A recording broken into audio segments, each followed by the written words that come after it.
I guess we're doing the annual Noted podcast episode right now, too. Yeah, so we have a podcast, the Noted Bitcoin Podcast, N-O-D-E-D, which we can talk about where the name came from. Thanks, Barry Silbert. But we used to have it be a little more active, but now that we both have families, it's become an annual podcast. And so y'all are here for our annual recording, and we're humbled and honored to be here at the Bitcoin Commons. So thank you to the Austin Bitcoin Club and all the sponsors for providing the venue. So, as you said, I'm Michael Goldstein. This is Pierre Rochard, and today we want to take you on a tour through the Satoshi Nakamoto Institute, which is the website and organization that we founded in November 2013 at the University of Texas when we were students there. Not affiliated. They could only wish to be affiliated with such an esteemed academic institution. They said the motto of UT is what starts here changes the world. I don't think they intended for 3D printed guns, crypto anarchy, and Bitcoin, but that's what we gave them. So here we are. So our mission with the Satoshi Nakamoto Institute is to advance and preserve Bitcoin knowledge. So we have Satoshi's public writings, a library chock full of works related to the history, economics, technology of Bitcoin, ranging from cryptography, cypherpunks and crypto anarchy, history, law, the sort of prehistorical Bitcoin work, and much more. Then we also do a lot of economic analysis about the sort of and social implications of Bitcoin and cryptography in general. And we also like to pay tribute to the bold Bitcoin skeptics who have told us how Bitcoin is going to fail over the years. So this whole thing, our goal here is to help walk you through sort of this. How many people have visited the Nakamoto Institute before? So a handful of people. When you go to it, there's a lot of stuff there, and people can find it overwhelming. It's also not necessarily the most organized yet.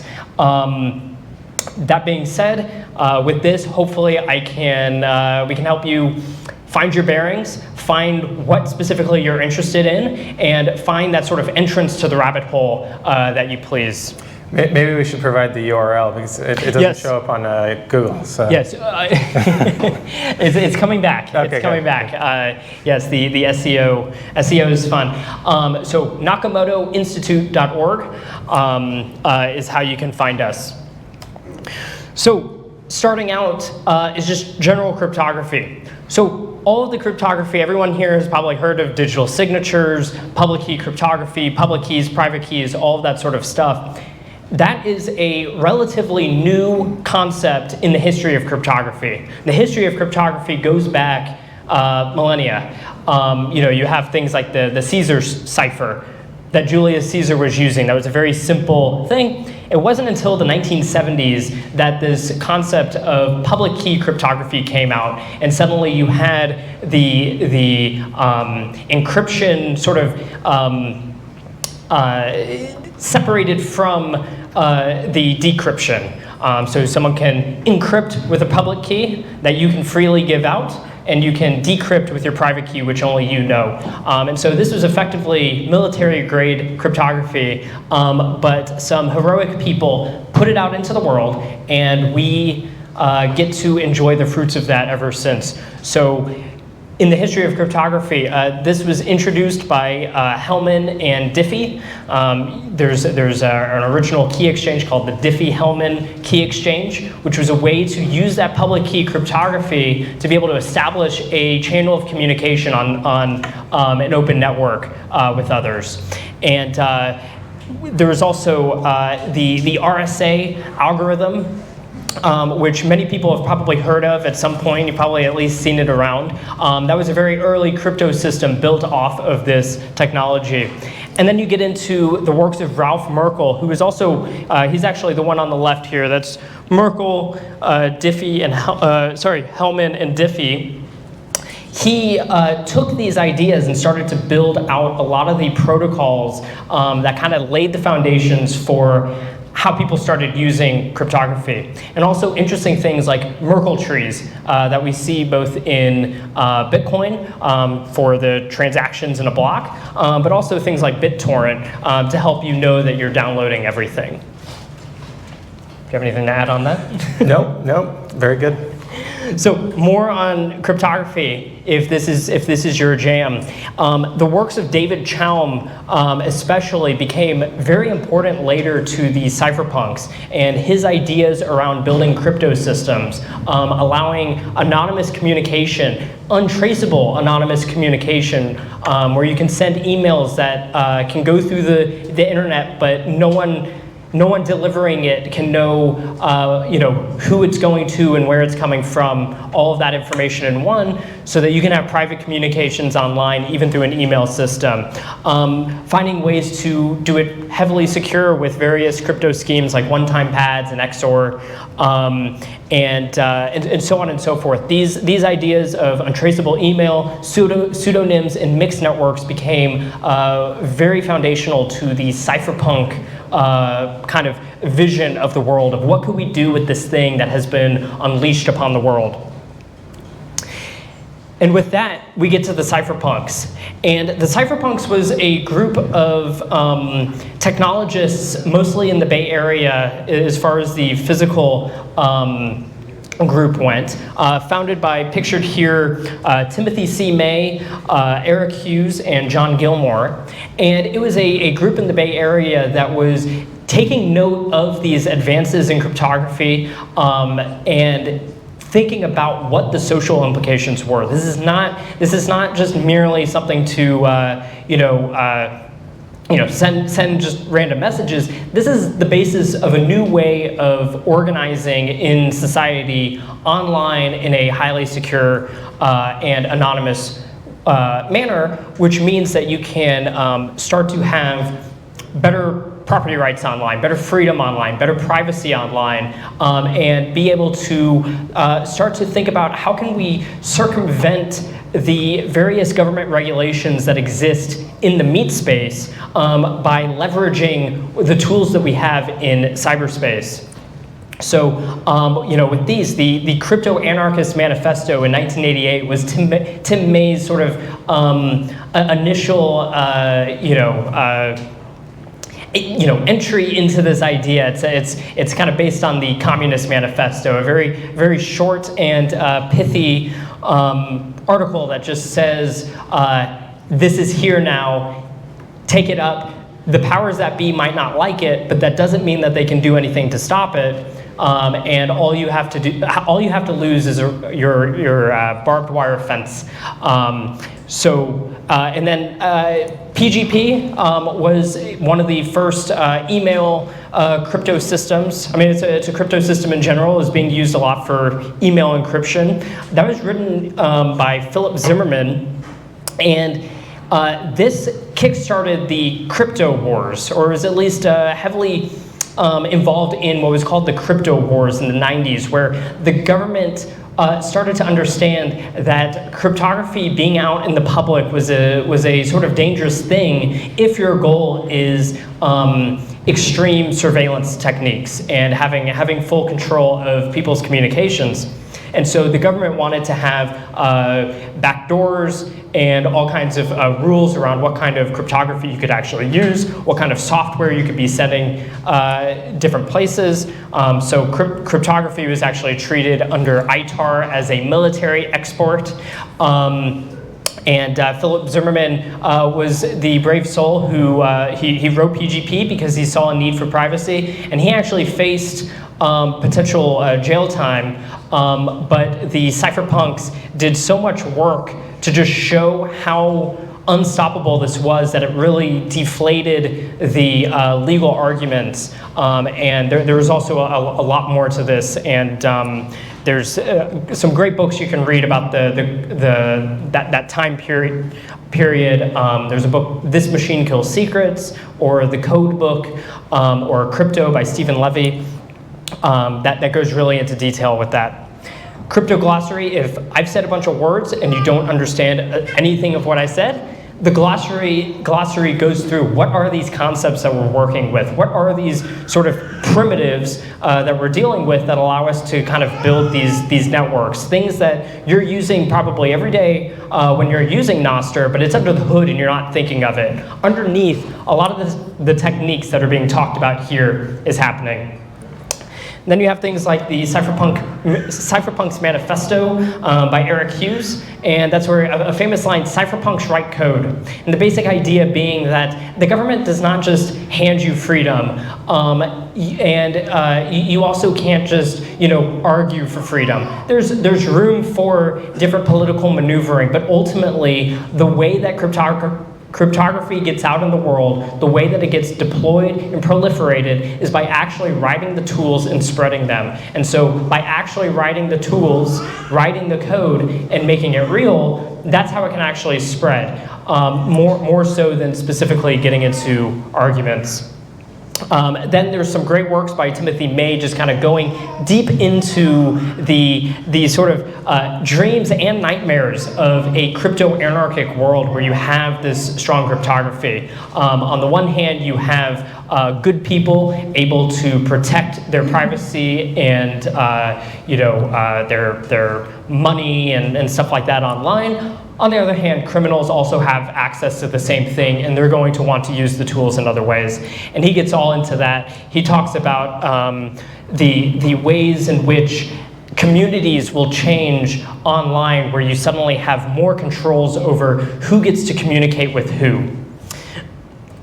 And more on this, going further into this idea of cryptography in the world, people like Nick Szabo developed a lot of ideas about what it meant for law itself, for software to be a part of things. And so he introduced an idea called smart contracts, which unfortunately the certain cryptocurrency communities have bludgeoned that word, that term into a pulp, and so it does not carry the same sort of intellectual gravitas it may have been able to carry prior.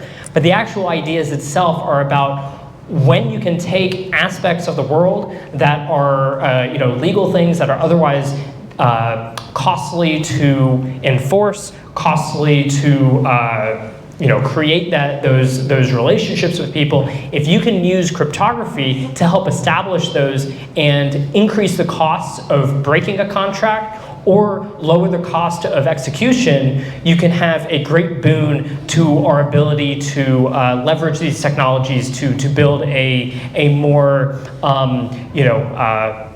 property-friendly and also commercial world.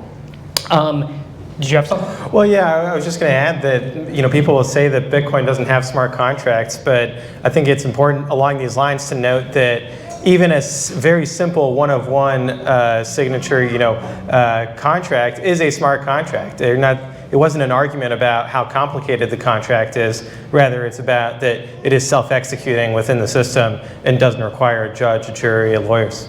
Absolutely. And then the more complex you get with the scripting language on Bitcoin, the more complex enforcement rules you can have around how it gets spent, which then changes our relationship. So Nostr is using Lightning a lot, and that itself is an HTLC that creates the payment channel. That payment channel is effectively running as a smart contract. And that's a wonderful thing.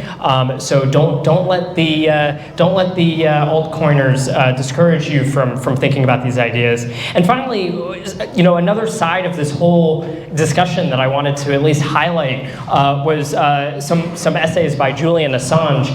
The point being that the cypherpunks also had a very strong history of civil rights and thinking about civil liberties and thinking about how this technology changes our relationships to governments in a real way. And so in this, he talks about the nature of state secrets and secrecy within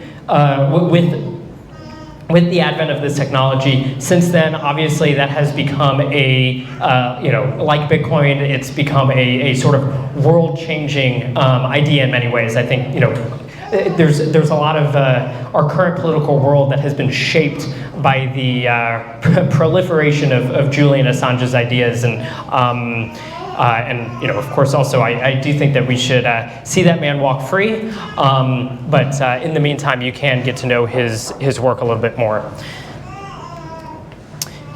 One of the really important things in the cypherpunk realm, beyond just communications, was the idea specifically of digital cash, which predates Bitcoin in some ways. Bitcoin supersedes in other ways, and then there's finally ways in which they come together to do wonderful things. So basically, the simple idea is once you have communication networks, how can I trade value online? But the original ideas around this were very centralized. You didn't have like a decentralized base money. You'd be sending dollars to a bank somewhere that operates a digital ledger.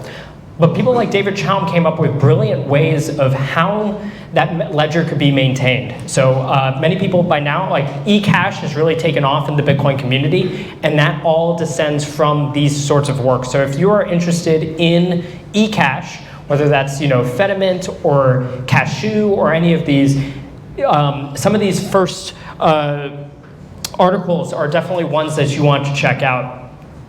So these allowed, so the blind signatures for untraceable payments does exactly what's on the tin. It used a cryptographic trick to allow you to know that money is being spent in a valid way, but the person who's checking the signatures to make sure that, to have the transaction go through, that person doesn't actually know the amount or the person that it's going to. So he doesn't know anything about the transaction itself, except that he can look at the signatures and see that it's valid. Now this Hal Finney article is one that sort of explains at a high level, sort of a somewhat more layman's version of just explaining how these signatures work, and it's a very interesting technology. And then this article, this one is actually a very recent addition to the Nakmoto Institute, maybe a week or two ago. And this one is a fantastic article by Hal Finney. And in that, he takes all of these ideas that I've kind of alluded to so far and put them into one easy to digest vision for how a future can be built. So it's very early on. It doesn't have Bitcoin in there at all, but it pulls in, first, how do we start to communicate with each other? Okay, now how do we communicate with one another in a way that people don't know that it's us? How do you create two-way communications? How do you create these anonymous remailers and so on and so forth?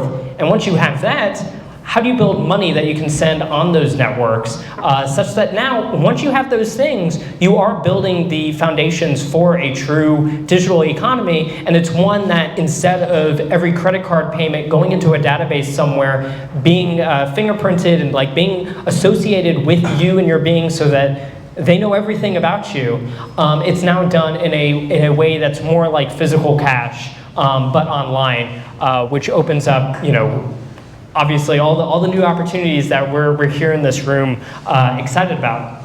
So, and reading this one recently and thinking about Nostr, I do think that Nostr specifically, mixed with the eCash and Zaps and all that, I think we're really going to see a golden age of all of these ideas being brought back now with Bitcoin as its base layer, so that we have that decentralized and relatively private compared to some of the using your Bank Secrecy Act coins, dollars and such. We're going to see a golden age, I think, and that's something to be very excited about. And then finally, these last ones, B-Money, RPow, and BitGold, were some proposals. RPow is the only one that actually had code written. These were precursors to Bitcoin that were sort of hinting at the idea of Bitcoin, whether it was through proof of work or a certain way of issuing the money or building consensus around it, that Bitcoin kind of learned from. Bitcoin did not just emerge out of nothing. It was not from a vacuum. There were ideas leading up to it, and these were some of them. So B-money is actually referenced in the white paper, and the other ones likewise have some similarities, also some key differences, and I highly recommend the Genesis book by Aaron Van Wordum for sort of really in-depth, detailed explanations of all of this and all of that history leading up to that. Did you have anything on that? No, I was just thinking about that the protecting privacy with electronic cash is equidistant between 15 years until Satoshi's white paper and then 15 years to today, so 30 years in the making. Yeah, that's fantastic.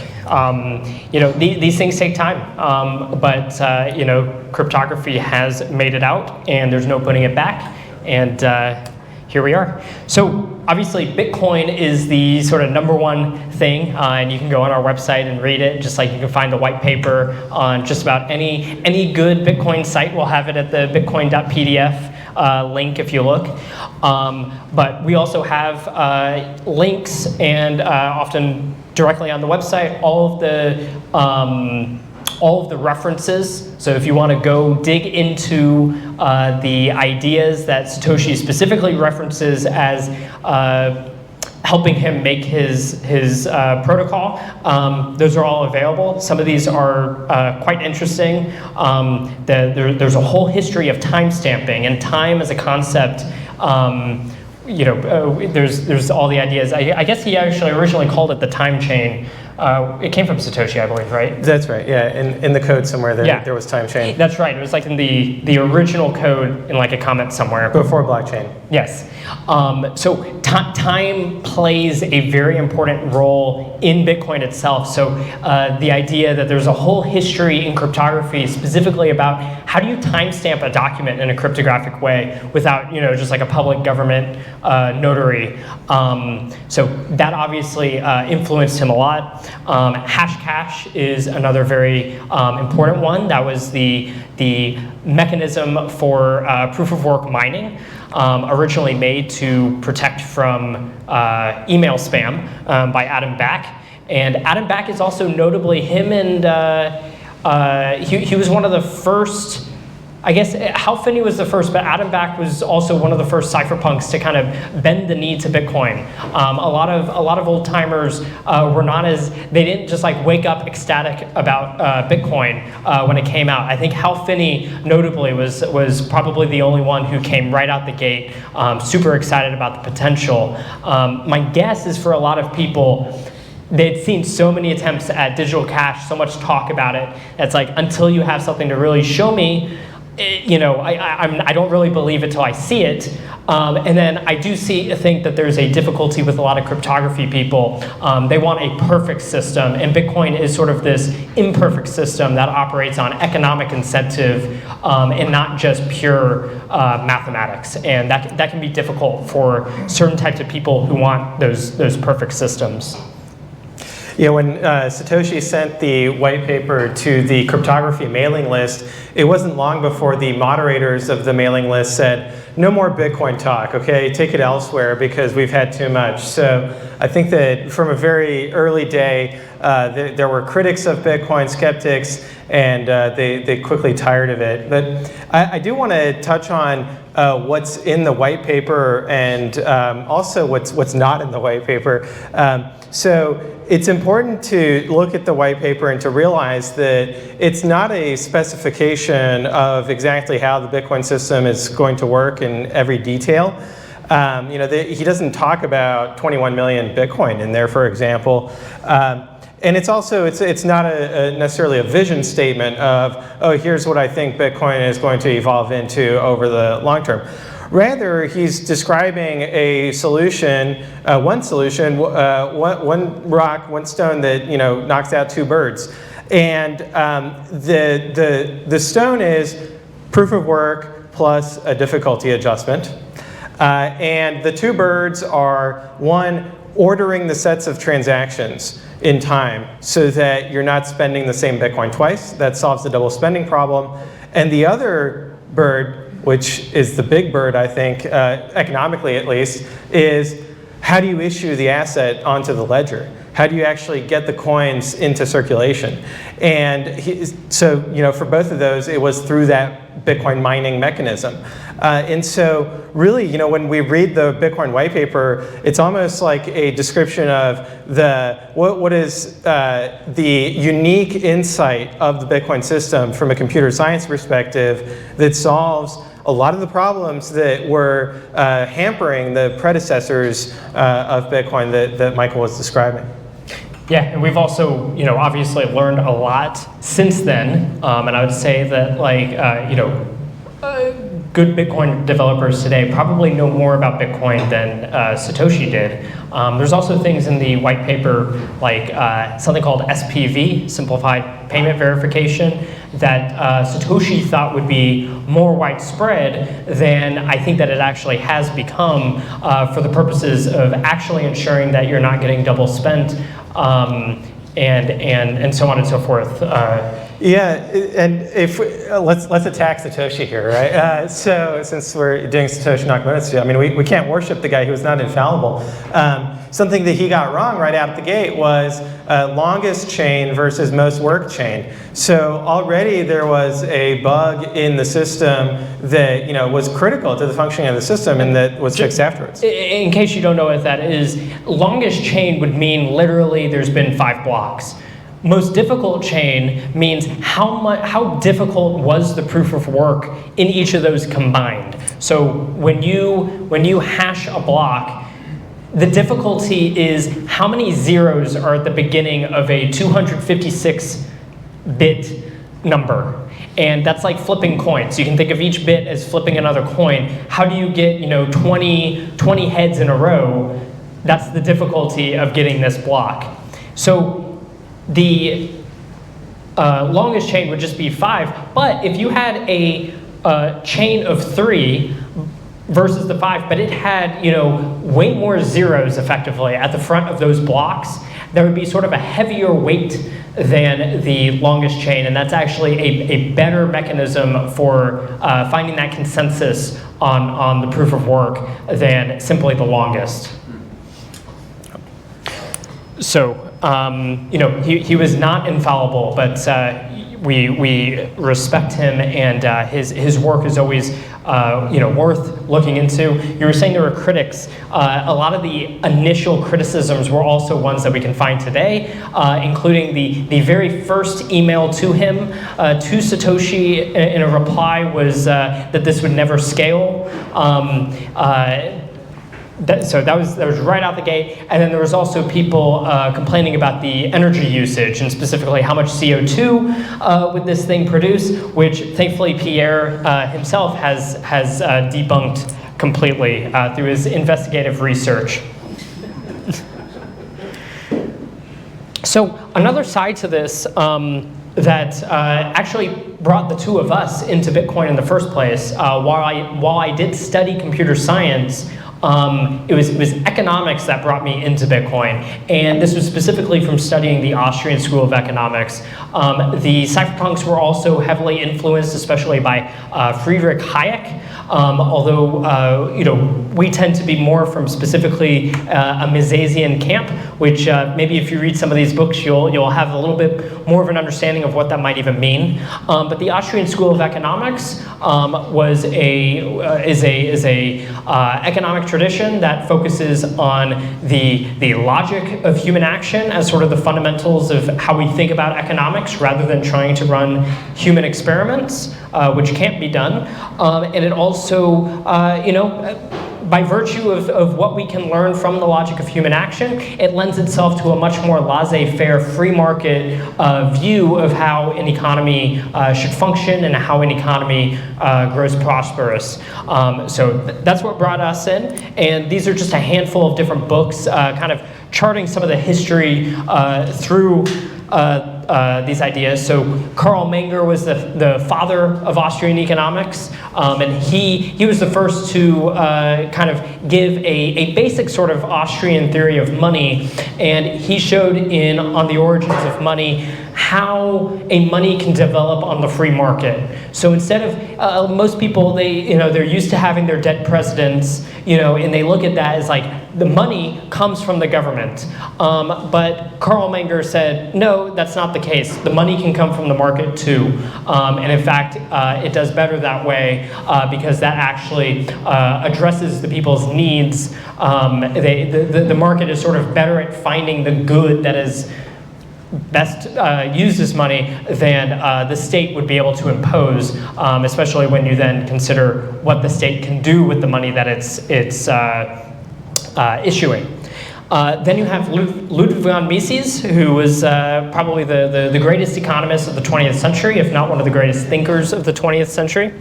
And in The Theory of Money and Credit, which I should note was written in 1912, which was also before the Federal Reserve had even been founded. All of his critiques of fiat money are pre-Fed, and the Fed only systematically took all the wrong lessons from what he had to say. And it was here that he said that not only can money come from the market, but in many ways, money can only come from the market ultimately through his ideas with the regression theorem. And he also develops the Austrian business cycle theory, which is a way of understanding why the booms and busts of business cycles happen. And he argues that it's effectively from messing with the money. So when you mess with the money and make an artificially low interest rate, you change the way people are planning for the future, and that's when you have the boom and you think you have a lot of good stuff when you don't.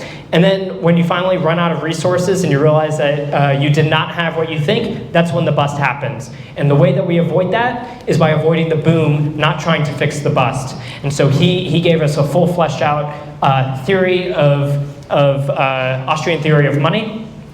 For anyone who's very new to these ideas, the next one, Murray Rothbard's What Has Government Done to Our Money? Is probably the best succinct explanation of the Austrian theory of money, a bit of the history of monetary economics. It's very short and accessible, and I highly recommend it to anyone who's at all interested in this topic.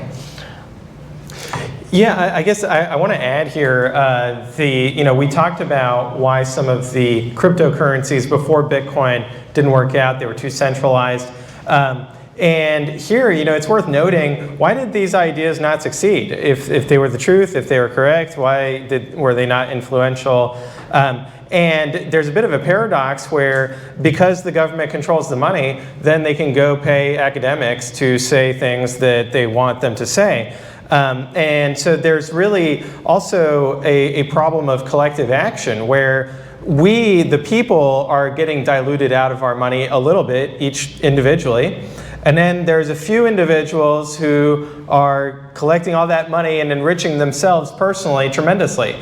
And so it's very hard to get everyone to get riled up over losing a little bit of money. That kind of created a political dynamic where these ideas just didn't become popular. And so you had silver bugs and gold bugs talking about them, but ultimately not able to effect any kind of change. They also didn't always write the code, so it's a little impossible to run a protocol that you can't run. But they also, the issuance was something that Satoshi was the first to really nail down a plausible way to do the issuance, and one that has worked well. And whether it was totally his intention or not, he hit upon really some of the sort of foundational Austrian ideas of, for instance, the idea that any quantity of money is suitable, any quantity of money is enough, and effectively any additional money is a problem in some way. It's enriching someone at the expense of someone else. And Bitcoin threads the needle and shows the fixed supply, and that has been one of the things that has driven the Keynesians and journalists and academics, all of them completely nuts. But for us Bitcoiners, it is basically the key meme. If you see the logo for the Nakamoto Institute, it is a XXI for the 21, because that is the mimetic glue that holds the entire protocol together and allows it to function the way that we all want. And on the notion of money printing coming at the expense of others, The Ethics of Money Production is a truly fantastic book that I also recommend to anyone. If you've read the Bitcoin standard and the fiat standard and you want to dig a little deeper, it gets into the ethical dilemmas of money printing and its effects on society. And as it says here, my takeaway from this was money printing is a sin. And when I read this book in late 2013, it solidified all my ideas about Bitcoin. I closed the book and it's like, this is why we Bitcoin. I think if you read the book, you will also find the same. Many Bitcoiners have now. And finally, a book that I think I actually originally got from you, Money, Bank Credit, and Economic Cycles, is a giant book. It's like 800 pages, but it is the most thorough treatment of the Austrian theory of money, and it is just absolutely fantastic. So if you want the full treatment of money, you would read that book. Yeah, so I think that Bitcoin solves those two computer science problems I mentioned, and then from an economic perspective, the two problems it solves are the redistribution of wealth from what's called the Cantillon effect of whoever prints the money benefits from it at the expense of whoever receives it last. And then the other economic benefit it has is really about the business cycle, right? So when you're creating money through the fiat system, through credit expansion, that causes things like 2008, the home mortgage crisis and the Great Depression and all of that. So those two problems are solved by Bitcoin. And it's an interesting question of why didn't gold solve those problems? And it really comes down to the fact that it's about the total cost of ownership, right? So the cost of receiving the asset, the cost of holding the asset, and then the cost of sending the asset. And when you compare gold to Bitcoin, gold's costs along those three axes are orders of magnitude greater and scale far worse than Bitcoin's costs do. And so that led to a lot of gold being centralized at Fort Knox and the New York Fed. And that's what allowed them to kind of leave the gold standard and debase the currency. Yeah, and before Bitcoin, Pierre and I became friends because we liked arguing with others about fractional reserve banking versus full reserve banking. Both of us were totally on the side of full reserve, and this book is also just the best defense of that and why fractional reserve banking is so bad, which once again just bolsters the very idea of Bitcoin because you simply cannot fractionally reserve Bitcoin. An exchange can do fractional reserves, but Bitcoin itself is a full reserve system. And full reserve was a dream until we could say, not your keys, not your Bitcoin. Then that made full reserve the default and the best option. And so it's one of the many reasons why I have been obsessed about Bitcoin for a decade.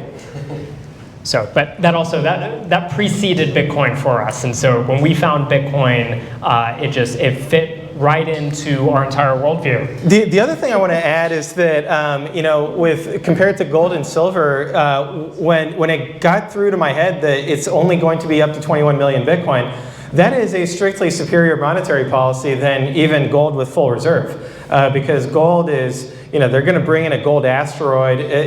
There's an infinite amount of gold out there. You can synthesize gold.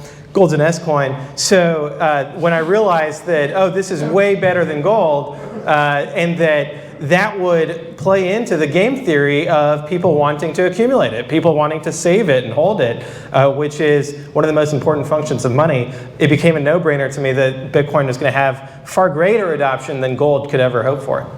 Absolutely. Moving on. I'll go through this quick, but basically we have lots of things related to various ideas in history. So a lot of these ideas can stem back very far, whether that's the history of freedom around the printing press. So we have the Areopagitica by John Milton from 1644, where he was defending his right to print as he pleased, which obviously resonates in many ways today. Shelling Out by Nick Szabo is a very popular essay that goes into the history of the sort of prehistory of money, and how goods became collectibles and how collectibles became money, and what specifically was being solved, and specifically with reference to the real anthropological record. And a key point from that is the importance of unforgeable costliness, or in other terms, scarcity. How difficult is it to make something helps establish how well people can make these trade relationships around that good. Then you have Rothbard going through the history of money and banking in the United States, which, as I put here, it's a series of unfortunate events involving trusting banks. You trust bank, you lose. That's just the story of banking, and he lays it out well. But now we have Bitcoin that helps us, once again, work with those relationships in a fresh way. You can have your keys and thus actually have your coins, and the people you do choose to transact with or work with, you have much more leverage over, you can negotiate that relationship much better than when you have to just use whatever they issue for you. Nick Szabo also has one that I like called the Plato Protocols, where he talks about ancient, Sumerian, clay tablets and such, and effectively how those operated as early cryptography. Or differently put, cryptography solves problems that we've been dealing since ancient times. Everything from a seal, comes from having a wax seal to, designate that a letter or scroll came directly from, the king or whoever it was that was supposed to be sending that. Digital signatures not only solve that problem, but solve it better than any of those previous technologies ever could. And so one of the things that I really like about Nick Szabo is that he takes the history of law and commerce very seriously and does not treat cryptography as this fresh thing where we should just throw away everything from the past, but instead think clearly about what were the problems that we were trying to solve in the past and how can we solve them better, and what might be something that we can't solve, but all of these things will work together. And I think that sort of balanced view, while still being very, very radical in its outlook, is a very interesting and intellectually stimulating one.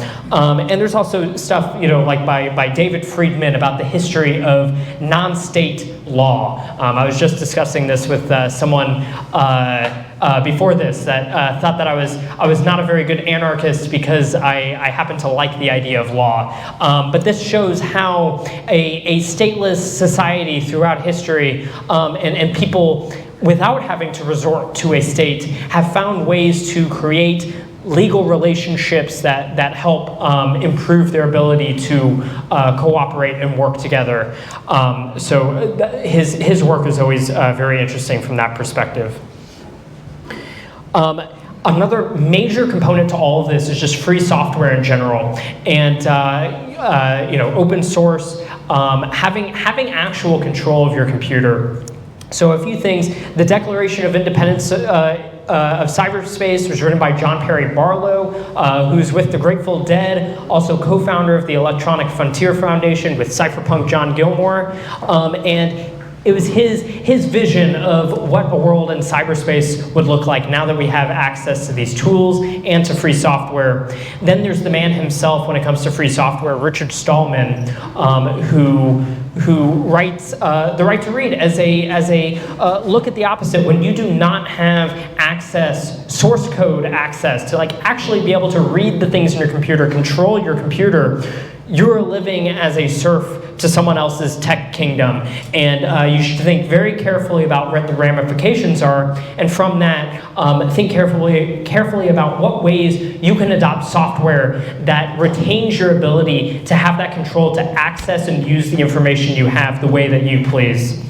Then you have Eric Raymond, who writes The Cathedral and the Bazaar about bottom-up open source ways of developing software rather than having the top-down monoliths of the giant software corporations that we tend to think of. And he also wrote The Art of Unix Programming, which talks all about a Unix way of looking at software, which plays heavily into these open source ideas. How do you make software that can best fit into a sort of open source, but also highly usable form? Yeah, and I think that Bitcoin being open source is something that maybe we just take for granted and we don't talk about it enough, because I found that in a lot of conversations with let's call them normies who understand computers, who might be software developers themselves, that is something that makes things tick in their head a little bit, because the level of transparency you have is just, there's no comparison between the Federal Reserve, where all their software was written in the 1970s and it's proprietary and nobody can access it, nobody can see it, much less even the transactions of the ledgers, to this piece of software is on GitHub, you can read every line of code, it's fully transparent, you can compile it, you can run it yourself, and when you run it, you're not running it as a client, you're running it as a peer on a peer-to-peer network. That is something that we should emphasize more often, because it is a huge, binary difference that we have between the legacy fiat system and Bitcoin. We don't trust, we verify, and you can only do that if you have the source code. Finally, so that's all in the library. We also have our blog, and just as a introduction to the blog, I highly recommend our crash course in Bitcoin political economy, which is almost a partial, annotated bibliography of many articles that were written between 2013 and 2015 that walks through the case that we were making of why Bitcoin would become the global reserve currency and outcompete all other currencies, including precious metals and fiat, and that's sort of the place to start. And we've kind of been almost broken records since 2013, and all of it's kind of in that. So you never have to listen to a podcast with us again if you read those, but I do recommend it. Some of the highlights: hyper-Bitcoinization is probably a term that you've heard. That started on the Nakmoto Institute website. I think it actually started on, I think that article was written on a different one of our websites prior, but that started there. So if you've heard that term before, look to the Nakmoto Institute as a source. Likewise, Speculative Attack was written by Pierre, and that talks about, you can talk about the meaning of that. So it's funny because the term speculative attack was coined, pardon the, but it was coined by Paul Krugman, and Paul Krugman is a huge critic of Bitcoin, but he wrote a paper about the East Asian currency crises that happened during the 90s that made George Soros very wealthy, and the mechanism by which these happened, where people would go and borrow the weak local currency and then sell it for a stronger currency, and then as the stronger currency appreciated, they would pay off their loan that was denominated in the weak currency, and that this created a very vicious cycle where the only way out was either destruction of the currency, right, hyperinflation, or whoever was operating the weak currency had to strengthen it by raising interest rates or by imposing capital controls. And so we can apply the same lens to the paradigm of Bitcoin competing with the dollar or any other fiat currency. And we see this dynamic playing out. The biggest speculative attack player right now is, of course, MicroStrategy and Michael Saylor. And the second biggest, arguably, would be El Salvador, Nayib Bukele. So we're going to see more and more people adopt this strategy, and ultimately this is what causes the fiat currencies to collapse and for Bitcoin to moon. Yeah, it basically accelerates both sides of the equation. And finally, there's Everyone's a Scammer, which I wrote, and it's been a notorious article over the years, but basically the idea being that if Bitcoin is going to take over the world, its price is necessarily going to be much higher. And so anytime someone is suggesting that you give up your sats, you should think carefully about whether that's truly in your long-term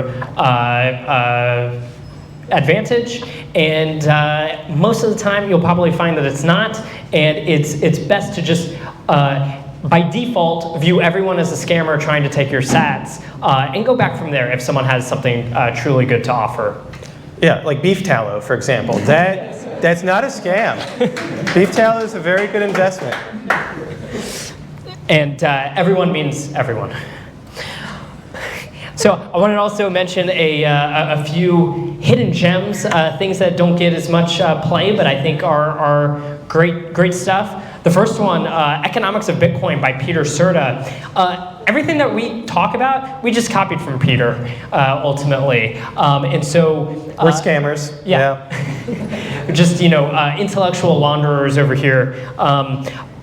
He wrote a master's thesis in 2012 laying out this way of looking at Bitcoin through an Austrian lens, and he covered it all, and it was a huge influence on us. And I do think it's great to go back to those sort of source materials, even if we have many other places that we can look for the same ideas, sometimes even in more detail, but going back to that source. This article by Hans Hermann Hoppe is probably the best at talking about why saving money is good for the economy and why it's good for the people who do it. Because we are bombarded with the idea that saving money sort of takes away from the economy. You're hoarding money. You're keeping it from going through, getting it moving through the economy or whatever. And he talks about, well, why is it that we hold money in the first place? And it's because it's a hedge against future uncertainty. You can read it to better understand what he means by that. But there's a reason that we hold money. And we should want to be able to hold money. And we want the money that can best overcome all kinds of uncertainties in the market. And so I think this is just a wonderful, succinct article going through this very important topic, considering how much flack we've gotten over the years as Bitcoiners to say, no, you should just save. Yeah, this is the most important article that doesn't have Bitcoin written in it, from my perspective at least. And it's especially salient to Bitcoin because people will say, well, hey, look, Bitcoin's just a meme, right? That then you've got Dogecoin, you've got Schiff, you've got lots of other memes, and Bitcoin's just like this digital gold meme. But the reality is that from a software engineering perspective, no other system minimizes uncertainty as much as the Bitcoin system does. And so that's why, from a software perspective, Bitcoin is the best money. And it really ties together the importance of how the system is engineered with the monetary economics of the system. And in my mind, it's a critical piece of literature. It's pretty short as well. And you'll find it to speak to some criticisms you might have heard of saving money. Yeah. Then there was one, it's actually the oldest article on the blog that we have called Working and Saving Are Revolutionary Acts by Pierre. It does not mention Bitcoin in it at all. It mentions it once. In a list of things. Okay. Yeah. I'm gonna verify that. Yeah, I wasn't like full on like Bitcoin fixes everything yet at that point, but it took a few more months. Yeah, I saw it as like one of the factors that might help out. Yeah.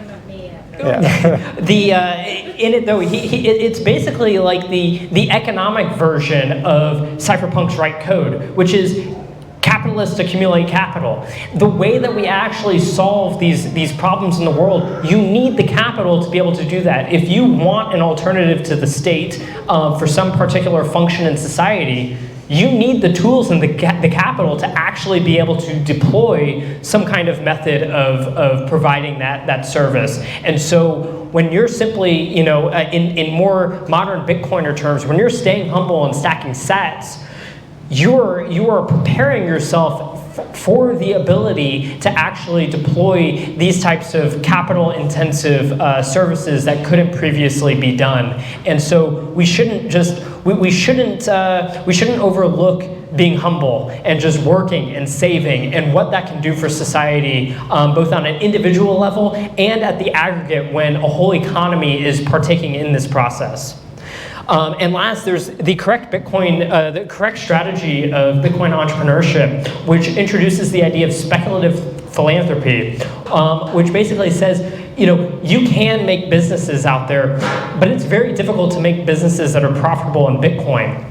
What's actually often best for your Bitcoin stack is finding ways to increase the value of Bitcoin itself, which often deals with knowledge and information that's in the commons. At this point now that the Nakamoto Institute is a 501c3 tax-exempt organization where we can accept tax-deductible donations, it's a bit self-serving to be talking about articles like this, but I do think that he brings up very important points about how we should look at the enterprise of building out these networks and adding to the commons of knowledge and information. Finally, I want to talk about the skeptics. So over the years, we've had many people tell us why Bitcoin would fail, and all of them have done fantastically in their investments. So probably the number one, in terms of my enjoyment is Peter Schiff. So the way that we do it, we have when they made a call, the price on that day, what they were saying, and then if you bought $1 every day since they said that, how would you be doing? And for Peter Schiff, he was speaking poorly of Bitcoin in June of 2011, and if you had bought $1 a day, you would have spent $4,700, and you would have 101 Bitcoin, and worth $7 million currently, and you'd be up 150,000%. But I'm sure Euro Pacific Capital outperformed. Yeah, I'm sure they've been doing great too. And to this day, I mean, if Bitcoin goes down 5%, Peter Schiff is gloating on Twitter, saying, "Oh look, it crashed. I was right." Oh no, I only made 151,610. Yeah. 1,610%. Yeah, it's ridiculous. Other sort of just notable ones, and not all of these are people that I mean to. Some of it's in good jest. Specifically, like the first one, Niels van der Linden. He was very popular in the Austrian circles online, and he said that Bitcoin couldn't be money, and he said it very early, and he was wrong. Unfortunately, a lot of people took his ideas seriously and did not buy in at the time, but we can see just how much Bitcoin has grown since he said that it would not be money. Paul Krugman is probably the best, just from the fact that he's a professional, Nobel Prize winning regime mouthpiece. The fact that he called it evil, and even before then just talked about how Bitcoin was so bad. Well, let me defend Paul here, because he predicted that Bitcoin would fail because it would increase in value too much, which he actually got from a Keynesian perspective, he got the economics right. He saw that it would be a new gold standard, and that was the problem. That was also exactly the reason that we wanted in. So for him, that was evil and bad. That's worked out for him somewhat, I guess. Like I don't know how he's not aging well. Hopefully the New York Times has paid him enough to have made that worth it. People like Emin Gun Sirer, I hope I'm pronouncing that correct. He is a professor from Cornell. I don't know if he's still there anymore. But he had the gall to come out, I think in 2013, 2014, and say, sell all your Bitcoins, it's all broken. Before coming out with a paper that explained something called selfish mining, which was saying that some of the assumptions made about mining are maybe not as strong as people were making it. Now, the thing is, first of all, the idea, it turns out, like most ideas that you might ever have about Bitcoin, was to be found in an older Bitcoin Talk forum post. That's my rule 34 of Bitcoin. If you can think about something with Bitcoin, it was written about in an old Bitcoin Talk post. So I believe it was actually Peter Todd had come across the same ideas around that. But the other part is, he wasn't simply offering an academic idea to be shared with the world to get feedback on and discussion. He came out guns blazing before he even gave the paper and said, sell all your Bitcoins. And since then, Bitcoin has risen tremendously, and he's gone on to make his own altcoins, trying to cash in the most scummiest of ways. So, you know, I hope he hears this. Then there's Steve Mnuchin, former Treasury Secretary, who said in 5 to 10 years we would not be talking about Bitcoin anymore, and 5 years is here, and we're talking about more than ever. So I find distinct pleasure in that. And then Nassim Taleb, who we loved in the early days of Bitcoin, decided to take a turn against the currency, and I enjoy just watching his investment claims about Bitcoin fail more and more over time. If there's more notable skeptics out there that you do not find on this website, please send them in. I think that it's a good way to tribute these people who were able to stand proud against the toxic Bitcoin maxis and their claims of a new global reserve currency. Do you have anything more on skeptics? One of the economists, he had like a series of tweets that were explaining why Bitcoin's not a store of value, it's not a medium of exchange, it's not a unit of account. And I was recently reading a piece of litigation, and this was a filing done by the Department of Justice, and they were saying Bitcoin is a digital currency because it is a medium of exchange, a unit of account, store of value, and I was like, wow, the government's on our side now, and the skeptics are disproven. Yeah, so they're not even good state economists anymore. No. They're with us now. They're with us? We're all Austrians now. So finally, that's kind of just a broad tour. There's obviously also all of the Satoshi writings that we could have gone into. We'd love for you to get involved. The most important thing you can do is study. Go read, go learn about Bitcoin. The more that we know about Bitcoin, the better we can secure its future and make sure it stays alive and make sure that we're not just, you know, you don't want to just be buying something because it sounds cool. You want to be buying it because you have your long-term interest in mind.